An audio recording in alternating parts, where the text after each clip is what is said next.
രക്ഷയുടെ പാതയിൽ.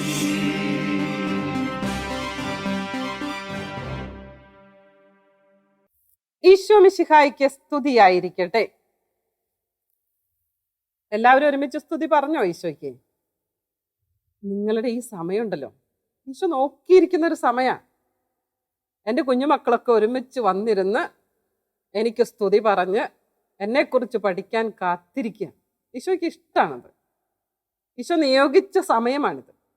കഴിഞ്ഞ വർഷമൊക്കെ നമ്മൾ യൂട്യൂബിലൊക്കെ നമ്മൾ കാറ്റഗിസം പഠിച്ചെങ്കിൽ ഈ ഒരു പ്രത്യേക സമയം 8ാം ക്ലാസ്സിന് വേണ്ടി കേരള കത്തോലിക്ക സഭ മുഴുവൻ മാറ്റിവെച്ചിരിക്കുക.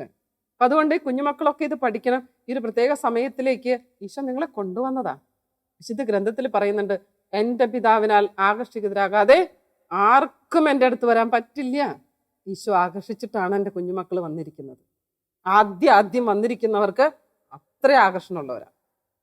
ആരെങ്കിലും മടി പിടിച്ച് മാറിയിരിക്കുന്നുണ്ടെങ്കിൽ ഈശോ വിളിക്കുന്നുണ്ട്, കേൾക്കാഞ്ഞിട്ടാ. ഒരിക്കലും വേദപാഠം പഠിക്കാൻ മടി കാണിക്കരുത്. പ്രാർത്ഥിച്ചിട്ട് തുടങ്ങാം.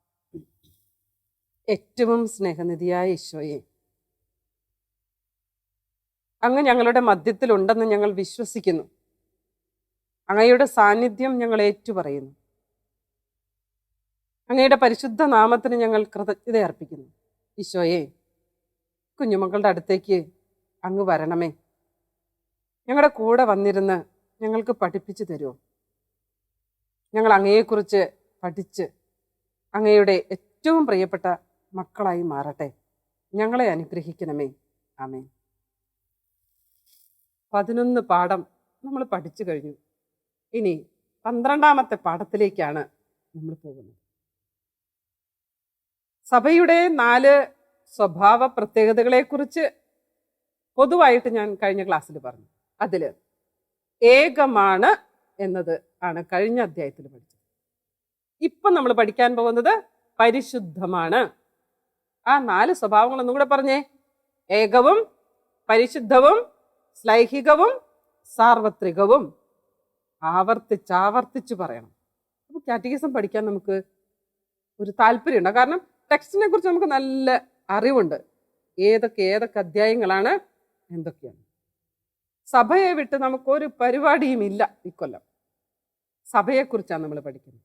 സഭ പരിശുദ്ധമാണ്.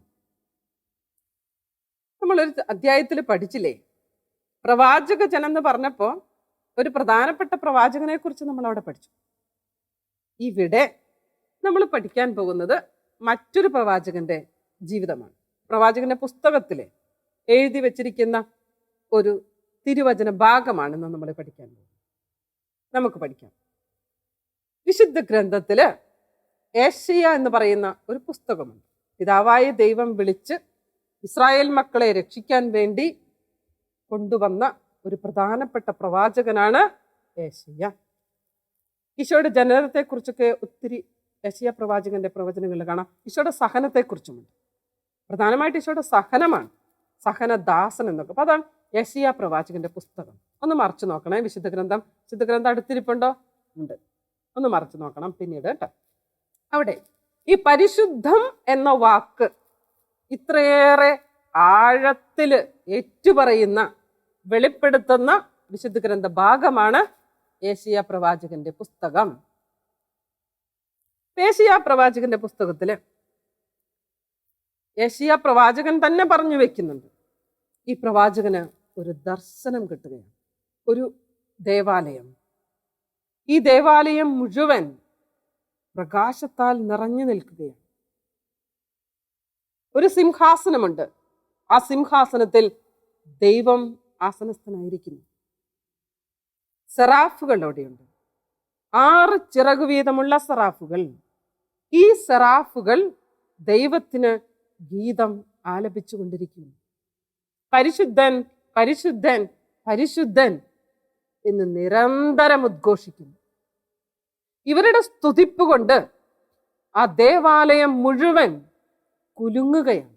ഇന്നത്തെ കരിസ്മാറ്റിക് വചനപ്രഘോഷണ ഇടങ്ങളിലൊക്കെ ആദ്യത്തെ 1-2 ദിവസങ്ങളൊക്കെ നമ്മുടെ ധ്യാനഗുരുക്കന്മാർ പറയും, സ്തുതിപ്പിന് ശക്തി പോരാ, ശക്തി പോരാ, ശക്തി പോരാന്ന്. പ്രത്യേകിച്ചും ഒരു ഓഡിറ്റോറിയം പോലെ നിൽക്കുന്ന കവർ ചെയ്തിട്ടുള്ള ഒരു സ്ഥലത്ത് വെച്ചിട്ടാണ് കൺവെൻഷൻ നടക്കുന്നതെങ്കിൽ നിങ്ങൾക്ക് അനുഭവിക്കാൻ സാധിക്കും. ജനം ഒരുമിച്ച് യേശുവേ നന്ദി, യേശുവേ സ്തുതി, ഹല്ലേലൂയ എന്ന് ഉറക്കെ സ്തുതിച്ചു തുടങ്ങിക്കഴിഞ്ഞാൽ ആ കെട്ടിടം കുലുങ്ങും. ഇതേ ഒരവസ്ഥ, ഇതേ ഒരു അനുഭവമാണ് യെശയ്യാ പ്രവാചകന് ലഭിച്ചത്. അതിനെക്കുറിച്ചിട്ടാണ് നമ്മുടെ പുസ്തകത്തില് ആദ്യ ഭാഗത്ത് പറയുന്നത്. Page number 73 ഒന്നെടുത്തേ. എല്ലാവരും ടെക്സ്റ്റ് തുറന്ന് എടുത്തേ മക്കളെ. പേജ് നമ്പർ 73 തുറന്നു എല്ലാവരും. പരിശുദ്ധൻ പരിശുദ്ധൻ, സൈന്യങ്ങളുടെ കർത്താവ് പരിശുദ്ധൻ. ഇടയ്ക്കിടയ്ക്ക് നമ്മൾ ഈശോയോട്, പിതാവായ ദൈവത്തോട് ഇത് പറയാം. പരിശുദ്ധൻ പരിശുദ്ധൻ, സൈന്യങ്ങളുടെ കർത്താവ് പരിശുദ്ധൻ. ഇപ്രകാരമുള്ള പരിശുദ്ധമായ സഭയുടെ അംഗങ്ങളാണ് നാം ഓരോരുത്തരും. ദൈവത്തെ സ്തുതിക്കുന്ന സഭാമക്കളുള്ള സഭയിൽ ഈ യെശയ്യാ പ്രവാചകന് കൊടുത്ത ദർശനത്തിന്റെ അടിസ്ഥാനത്തിലാണ് സഭ പരിശുദ്ധമാണ് എന്ന് ഏറ്റുപറയുന്നത്.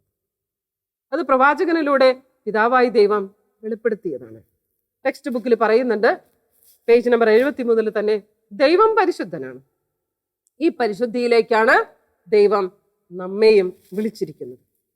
ഈ ചില തിരുവചന ഭാഗങ്ങൾ നമുക്ക് പഠിക്കണം. ഇന്ന് ഒരു 3-4 വചനങ്ങൾ നമ്മൾ ഇന്ന് കാണാതെ പഠിച്ചേ പറ്റും. നമുക്ക് ഒരുമിച്ച് പഠിക്കാം. വചനങ്ങൾ പഠിക്കും തോറും ദൈവത്തിന്റെ ശക്തിയും കൃപയും നമ്മിൽ നിറയും. ഈ പരിശുദ്ധനാണ്, പരിശുദ്ധിയാണ് എന്ന് നമ്മളെ ആഴത്തിൽ ബോധ്യപ്പെടുത്തുന്നതാണ് ഈ തിരുവചനങ്ങൾ. നമുക്ക് പഠിക്കണ്ടേ? പേജ് നമ്പർ 74 നടത്തി ടെക്സ്റ്റ് ബുക്കിലെ നോട്ട്ബുക്ക് ഒന്ന് തുറന്നു വെച്ചേ. നോട്ട്ബുക്കിനകത്ത് നമുക്ക് എഴുതണം. കൊട്ടേഷൻസ് ചെയ്താൽ വചനം പിന്നീട് എഴുതിയാൽ മതി. ഞാൻ ആക്ടിവിറ്റി തരുന്നതും വചനം തന്നെയാണ് കേട്ടോ, അതുകൊണ്ട് ശ്രദ്ധിക്കണേ. നമുക്കിന്ന് പഠിക്കേണ്ടത് ആദ്യത്തേത് തന്നെ ഒന്ന് എഴുതി വെച്ച്, ലേവ്യരുടെ പുസ്തകം 19:2. എന്താണ് ഈ ലേവ്യര്? ഉൽപ്പത്തി, പുറപ്പാട്, ലേവ്യർ, 3-ാമത്തെ പുസ്തകം ബൈബിളിൽ തുടക്കത്തിൽ. ലേവ്യരുടെ പുസ്തകം 19:2 ചുവന്ന മഷിയിലുള്ളത് ഒന്ന് ഒരുമിച്ച് നമുക്ക് വായിക്കാം. വായിക്കും. നിങ്ങൾ പരിശുദ്ധരായിരിക്കുവിൻ, എന്തെന്നാൽ നിങ്ങളുടെ ദൈവവും കർത്താവുമായ ഞാൻ പരിശുദ്ധനാണ്. ഒന്നുകൂടെ വായിച്ച എല്ലാവരും. ദൈവം പരിശുദ്ധനായതുകൊണ്ട് നമ്മൾ പരിശുദ്ധരായിരിക്കണം. ഇതെവിടെ? ലേവ്യരുടെ പുസ്തകത്തിൽ പറഞ്ഞു വെച്ചിരിക്കുന്നതാ. എത്ര വർഷങ്ങൾക്ക് മുൻപാണെന്നൊന്ന് ആലോചിച്ച് നോക്കിക്കേ. പഠിക്കാം നമുക്ക്. നിങ്ങൾ പരിശുദ്ധരായിരിക്കുവിൻ, എന്തെന്നാൽ നിങ്ങളുടെ ദൈവവും കർത്താവുമായ ഞാൻ പരിശുദ്ധനാണ്. ലേവ്യർ 19:2. അടുത്തൊരു വചനം കൂടെ പഠിച്ചാലോ? വചനം പഠിക്കണം. നമ്മുടെ വചനം പറയുന്ന അച്ഛന്മാര്, ധ്യാനഗുരുക്കന്മാരൊക്കെ കേട്ടിട്ടില്ലേ? നിർത്താതെ വചനം പറയുന്നത് കേട്ടിട്ടില്ലേ? ഈ അടുത്ത കാലത്ത് ഞാൻ ചില അഭിവന്യ പിതാക്കന്മാരുടെ പ്രസംഗങ്ങൾ കേട്ടു. എല്ലാവരും വചനം കോട്ട് ചെയ്തിട്ടാ സംസാരിക്കുന്നത്.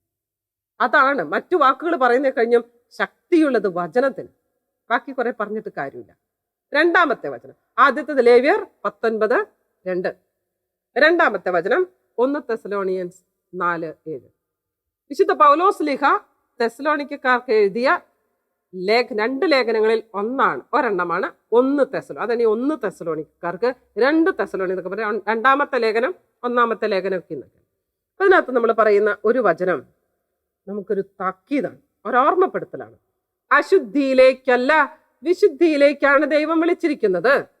ഒന്ന് പറഞ്ഞേ, അശുദ്ധിയിലേക്കല്ല വിശുദ്ധിയിലേക്കാണ് ദൈവം എന്നെ വിളിച്ചിരിക്കുന്നത്. ഒരെണ്ണം കൂടെ പഠിക്കാം നമുക്ക്. 3-ാമത്തെ ഒരു വചനം കൂടെ പഠിച്ചാലോ? ഇങ്ങനെ പഠിക്കാം. എഫേസോസ് 1:4. നമ്മൾ മുമ്പൊരിക്കൽ പഠിച്ചിട്ടുള്ളതാണ്, ഞാൻ പഠിപ്പിച്ചിട്ടുള്ളതാണ്. എത്ര ഓർമ്മയുണ്ടാവുമെന്ന് എനിക്കറിയാം. തൻ്റെ മുൻപാകെ, തുടങ്ങുമ്പോഴേ നിങ്ങൾക്ക് പറയാൻ കിട്ടുന്നുണ്ടെന്ന് എനിക്ക് കേട്ടാ. എല്ലാവരും പറയുന്നുണ്ട്. തൻ്റെ മുൻപാകെ സ്നേഹത്തിൽ പരിശുദ്ധരും, അടിവരയിടണം, പരിശുദ്ധർ. ഈ പരിശുദ്ധി എന്ന വാക്കിന് അത് നിങ്ങൾക്കറിയാം അല്ലെ? പഠിക്കണം കേട്ടോ. അപ്പൊ ഇങ്ങനെ ഇപ്രകാരം. ഇനി അതിനകത്ത് വിശുദ്ധ പത്രോസ് ലീഹായുടെ ലേഖനത്തിൽ എന്തൊരു വചനം കൂടിയുണ്ട്. അതും, നിങ്ങളെ വിളിച്ചവൻ പരിശുദ്ധനായിരിക്കുന്നത് പോലെ നിങ്ങളും പരിശുദ്ധ. ഇത് ലേവ്യരുടെ പുസ്തകത്തിൽ പറഞ്ഞതുപോലെ തന്നെയുള്ളൊരു വചനമാണ്. അപ്പൊ വിശുദ്ധിയിലേക്കാണ് നമ്മൾ വിളിക്കപ്പെട്ടിരിക്കുന്നത്. ഇനി സഭ വിശുദ്ധിയുമാണ്, വിശുദ്ധീകരിക്കപ്പെട്ടവളുമാണെന്നാണ് അടുത്ത ടൈറ്റിൽ. ആ പേര് കേൾക്കുമ്പോൾ തന്നെ അറിയാലോ, സഭ വിശുദ്ധയാണ്. അതെന്തുകൊണ്ടാ? പിതാവായ ദൈവം യേശുവിനെ അയച്ചു. യേശു സ്ഥാപിച്ചതാണ് സഭ. സഭയിൽ നിന്ന് പിന്നെ ശിഷ്യന്മാര് ഇതൊക്കെ യേശു നേരിട്ട് നിയോഗിച്ചവരാണ്. അപ്പൊ സഭ അതിനാൽ തന്നെ വിശുദ്ധിയാണ്. പക്ഷെ സഭാമക്കളുടെ ഭാഗത്ത് കുറവുകളുണ്ട്. അതുകൊണ്ട് തന്നെ സഭ വിശുദ്ധീകരിക്കപ്പെടണം. നമുക്ക് നമ്മൾ മനുഷ്യർ ഉൾപ്പെടുന്നതാണ് സഭ. തെറ്റും കുറ്റങ്ങളൊക്കെ ഉണ്ട്. നമ്മൾ എന്ത് ചെയ്യണം? വിശുദ്ധീകരിക്കപ്പെടണം. ഇതാണ് സഭയിലെ പാപികളുണ്ട്. ഇനി വീണ്ടും ഈ വിശുദ്ധീകരണം നമുക്ക് അടുത്ത ഭാഗമാണ് ഈശോയിലൂടെ. 2 ഭാഗം പ്രധാനമായിട്ട് നമ്മൾ പഠിക്കണം. വിശുദ്ധീകരണം ഈശോയിലൂടെയും വിശുദ്ധീകരണം ദൈവവചനത്തിലൂടെയും. ഈശോയിലൂടെ വിശുദ്ധീകരണം ഈശോയുടെ രക്തവും മാംസവും സ്വീകരിച്ച് ആ രക്ഷയിലേക്ക് നമ്മൾ കടന്നു വരുമ്പോൾ നമ്മുടെ വിശുദ്ധീകരണം നടക്കും. പ്രത്യേകിച്ചും വിശുദ്ധ കുർബാനയിൽ, വിശുദ്ധ കുംഭസാരത്തിൽ. ഇനി വചനത്തിലൂടെ. ഇത് നമ്മളെപ്പോഴും പറയും വചനം. ഞാൻ പറഞ്ഞ വചനം നിമിത്തം നിങ്ങൾ ശുദ്ധിയുള്ളവരായിരിക്കുന്നു. വിശുദ്ധ യോഹന്നാന്റെ സുവിശേഷത്തിൽ ഈശോ നേരിട്ട് പറയുന്ന ഒരു സെന്റൻസ്. ഞാൻ നിങ്ങളോട് പറഞ്ഞ വചന നിമിത്തം ശുദ്ധിയുള്ളവരായിരിക്കുന്നു. യോഹന്നാൻ 15:3. ആ വചനം ഒന്ന് ആവർത്തിച്ച് പറഞ്ഞേ. അതിനാൽ തന്നെ ഒരു കുംഭസാരത്തിന്റെ ഫലം കിട്ടും. കുംഭസാരിക്കണ്ട എന്നല്ല, നമ്മൾ മനസ്തപിച്ചു കഴിഞ്ഞാൽ ഞാൻ നിങ്ങളോട് ഒരു വചനം ആവർത്തിച്ച് പറഞ്ഞിട്ട് പറയാ, ഈശോ പറഞ്ഞിട്ടുണ്ട് ഈ വചനത്താൽ നീ വിശുദ്ധീകരിക്കപ്പെട്ടു. ഈശോ പറയുന്നുണ്ട് കുഷ്ഠരോഗിയുടെ എനിക്ക് മനസ്സുണ്ട്, നിനക്ക് ശുദ്ധി വരട്ടെ. അപ്പോൾ ഈ വചനം നമ്മൾ വായിക്കണം. അത് വചനം അഗ്നിയാണ്, നമ്മളെ രൂപാന്തരപ്പെടുത്തും. അപ്പോൾ ഇന്നത്തെ ക്ലാസ്സിൽ നമുക്ക് കിട്ടിയ ബോധ്യം എന്താ കുഞ്ഞുങ്ങളെ? സഭ പരിശുദ്ധമാണെങ്കിൽ, ഒന്നാമത്തത് സഭ പരിശുദ്ധമാണ്. അപ്പോൾ ഞാനും പാപിയായി ഞാൻ പരിശുദ്ധിയായി ജീവിക്കണം. മനോഭാവം എന്താ? ഇന്നത്തെ തെറ്റിൽ നിന്നകന്ന് വിശുദ്ധരായിട്ട് ജീവിക്കാൻ ഒരു താല്പര്യം, തെറ്റാണെന്ന് പറയാനുള്ള ഒരു ധീരത. ഇന്നത്തെ ശീലം എന്തായിരിക്കും? ഈ തിരുവചനങ്ങൾ വായിക്കുക, ഉരുവിടുക, വിശുദ്ധീകരിക്കുക. അത് ചെയ്യണം. അതിനുള്ള ചേർന്നുള്ളതാണ് ആക്ടിവിറ്റി. ഒന്ന് നോട്ട്ബുക്കിൽ എഴുതി വെച്ചേ. നമ്മൾ ആദ്യം പറഞ്ഞത് 1 എഫേസുസർക്കെതിരെ 1:4 കാണാതെ പഠിക്കണം. 2 1 പത്രോസ് 1:15, യോഹന്നാൻ 15:3, ലേവ്യർ 19:2. ഇത്രയും വചനങ്ങളുണ്ട്. ഏതെങ്കിലും 3 വചനം കാണാതെ പഠിക്കണം എന്നിട്ട് വീഡിയോ എടുത്ത് നിങ്ങളുടെ വീട്ടിൽ നിങ്ങളുടെ പപ്പയോടും മമ്മിയോടൊക്കെ സംസാരിക്കണം. നിങ്ങളുടെ ബന്ധുക്കളിലുള്ള വാട്സപ്പ് ഗ്രൂപ്പിൽ അത് സെൻഡ് ചെയ്യണം. നിങ്ങൾ പറയുന്ന വീഡിയോ ടീച്ചറിന് മെസ്സേജ് അയക്കണം. ഞാൻ പഠിച്ചു. അങ്ങനെ നമുക്ക് പരിശുദ്ധരായിരിക്കാം. ഈശോ അനുഗ്രഹിക്കട്ടെ. ആമേൻ.